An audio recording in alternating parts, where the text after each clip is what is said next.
राजस्थान सरकार चाहती थी कि हनुमान बेनीवाल विधायक फ्लैट को खाली कर दें और इसके लिए सुनवाई चल रही थी, मगर इस बीच हनुमान बेनीवाल राजस्थान हाई कोर्ट पहुंचे और कोर्ट ने उनके फ्लैट खाली करवाने के राज्य सरकार के आदेश को स्टे कर दिया। हमारे साथ हैं बेनीवाल जी के वकील सुमित्रा चौधरी, से बातचीत करते हैं। क्या कहा है राजस्थान हाई कोर्ट ने? ऑनरेबल हाई कोर्ट ने अभी तो नोटिस को स्टे कर दिया है, बिकॉज काफी सारी जो इरेगुलरिटीज थी, जो प्रोसीजर नहीं फॉलो हो रहा था उसके चलते, और डायरेक्ट किया है गवर्नमेंट रिस्पोंडेंट को कि वो अपना एफिडेविट फाइल करें कि कितने ऐसे similarly situated MLAs, x MLAs हैं जिन्होंने अभी तक भी ऑक्यूपाई कर रखी है।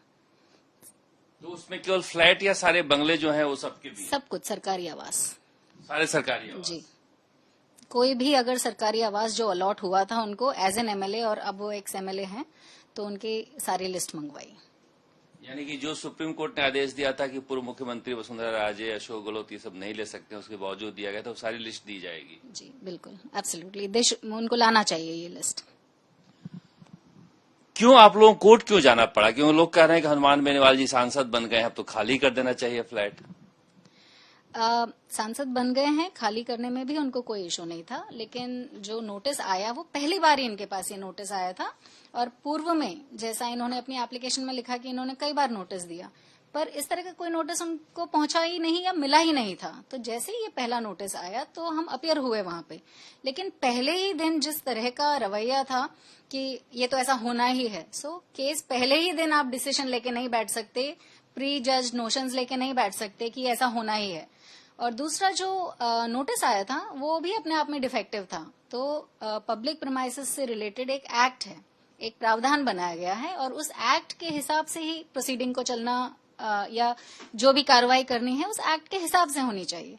सो गवर्नमेंट हो या कोई भी पार्टी हो, उसमें वो है तो बाउंड एक्ट से। इवन जो एस्टेट ऑफिसर है, मैं समझ सकती हूँ कि वो है गवर्नमेंट के ही एम्प्लॉय है, बट जिस समय उनको एक कोर्ट के बराबर की शक्तियां दी जाती हैं तो वो उस टाइम पे एज अ पर्सन नहीं बिहेव कर सकते या एज ए एम्प्लॉय नहीं बिहेव कर सकते, और उनको बिल्कुल न्यूट्रल होके और अनबायस तरीके से प्रोसीडिंग को हैंडल करना होता है। तो ये दिक्कतें आ रही थी कि जहां प्रोसीडिंग ढंग से नहीं चल पा रही थी। ये हनुमान बेनीवाल पहले से रह रहे थे, जैसे ही पेपर लीक को लेकर, एसआई परीक्षा को लेकर वो धरने पर बैठे, सरकार अचानक से उन्हें फ्लैट खाली करवाने लगी।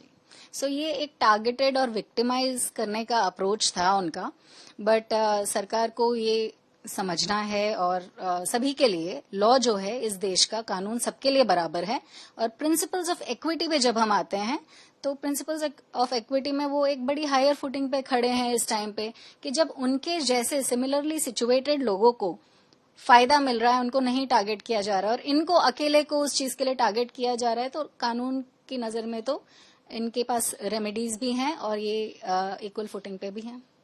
यानी कि वो इंसाफ की लड़ाई लड़ रहे हैं कि हमें खाली करा रहे हो तो हमें खाली करने में कोई दिक्कत नहीं है, बल्कि ये क्यों बैठे हैं, सबकी लिस्ट दी जाए कि विधायक निवास में, फ्लैट में, बंगले में कौन कौन रहते हैं। बिल्कुल। सो सरकार जितनी अपने सिटीजन्स के लिए लायबल हैं, जितनी अपने एम्प्लॉयज के लिए लायबल हैं, उनको फेयर और इक्वल रहना बहुत जरूरी है। सो उनके हर एक्शन में ये फेयरनेस, अनबायसनेस और कहीं पे भी प्रेजुडिस नहीं दिखना चाहिए। सो ये जो था, जो इनको अकेले को टारगेट किया जा रहा था, ये एक विक्टिमाइजेशन का एक्ट। टारगेट कैसे किया जा रहा था? जिसे आप बता रहे थे कि कोई एडीएम सुनवाई भी कर रहा था। हाँ जी, एडीएम क्या हो रहा? जो एस्टेट ऑफिसर हैं, इसमें क्या होता है, एक्ट का प्रावधान है कि एस्टेट ऑफिसर को अपॉइंट किया जाता है, तो उनको अपॉइंट किया गया था, और उनको एक सिविल कोर्ट जितनी पावर्स होती हैं, और सिविल कोर्ट की जब आपके पास पावर्स होती हैं तो आपको एक जज की तरह न्यूट्रल होके अनबायस तरीके से प्रोसीडिंग करनी है। आप लोग क्यों नहीं गए कि हाई कोर्ट गए?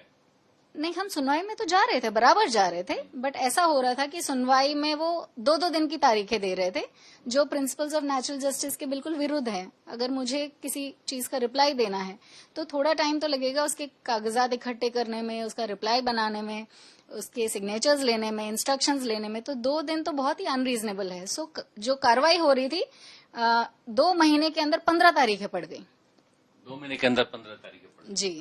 तो आप लोगों की मुख्य दलील क्या थी खाली नहीं करने को लेकर? सो बेसिकली जो एक्ट है, हमने उस एक्ट से रिलेटेड ही चीजों को चैलेंज किया था। सबसे पहले तो जो नोटिस था वो इन कन्फर्मेशन विद द एक्ट नहीं था।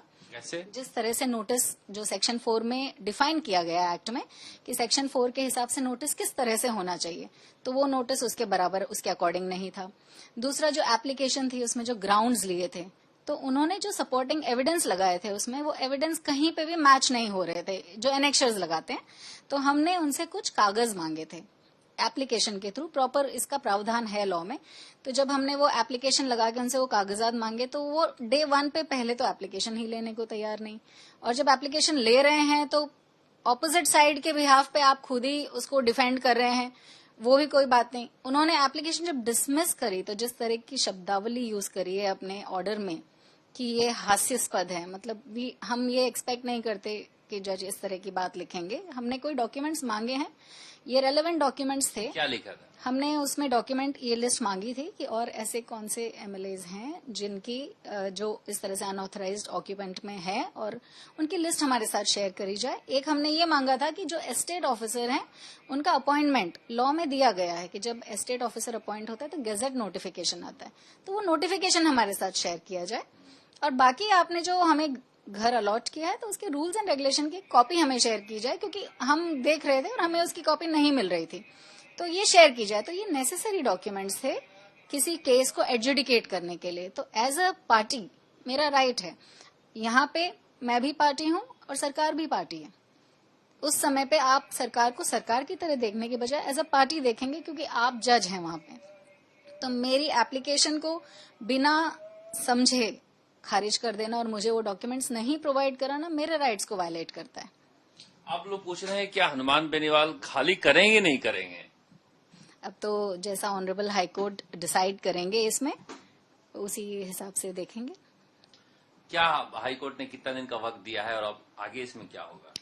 2 वीक्स का टाइम दिया है कि सरकार इसमें अपना एफिडेविट फाइल करे और वो लिस्ट ऑन रिकॉर्ड लेके आए कि कौन सिमिलरली सिचुएटेड एक्स एमएलएज हैं जिन्होंने अभी भी ऑथराइज कर ऑक्यूपाई कर रखा है अपने अलॉटमेंट किए हुए क्वार्टर्स को। तो वो लिस्ट आ जाएगी, उसके बाद डिसाइड होगा। हनुमान बेनीवाल का ऐसा कहना है कि मकान खाली करने में हमें दिक्कत नहीं है, मगर ये पहले क्यों नहीं कहा गया? जब मैं धरना देने बैठा तभी क्यों खाली कराया गया? और कितने ऐसे लोग हैं जो विधायक फ्लैट में रह रहे हैं जो विधायक नहीं है? कितने ऐसे विधायक हैं जो मंत्रियों को बंगले में रह रहे हैं जो मंत्री नहीं है? कितने ऐसे विधायक हैं जो पूर्व मुख्यमंत्री हैं मगर बंगले में रह रहे हैं, जबकि सुप्रीम कोर्ट ने कहा है कि पूर्व मुख्यमंत्रियों को बंगला आवंटित नहीं हो सकता है। इन सारे प्रिंसिपल को लेकर वो अब लड़ रहे हैं। अब ये मसला केवल फ्लैट और बंगले का नहीं है, राजस्थान में बंगले की सियासत को अब वो कोर्ट के जरिए खत्म करना चाहते हैं, जिसकी लड़ाई वो लड़ रहे हैं। कैमरा शर्मा के साथ शरद कुमार, जयपुर।